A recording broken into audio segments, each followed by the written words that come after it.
ನಮಸ್ತೆ ವೀಕ್ಷಕರೇ, ಸುದ್ದಿಗಾರ ಲೈವ್ಸ್ಗೆ ಸ್ವಾಗತ. ನಾನು ನಿಮ್ಮ GM ರಾಜಶೇಖರ್.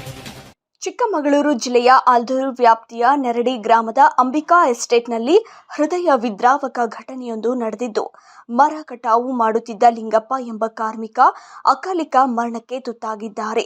30 ಅಡಿ ಎತ್ತರದ ಮರಗಸಿ ಮಾಡುತ್ತಿದ್ದಾಗ ಅನಿರೀಕ್ಷಿತವಾಗಿ ಕಾಲು ಜಾರಿ ನೆಲಕ್ಕೆ ಬಿದ್ದಿದ್ದಾರೆ.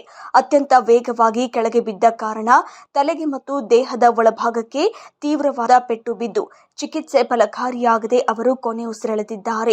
ಈ ಸಾವಿನ ಹಿಂದೆ ತೋಟದ ಮಾಲೀಕ ದಯಾನಂದ ಶೆಟ್ಟಿ ಅವರ ನೇರ ನಿರ್ಲಕ್ಷ್ಯವಿದೆ ಎಂಬ ಗಂಭೀರವಾದ ಆರೋಪಗಳು ಕೇಳಿಬಂದಿವೆ.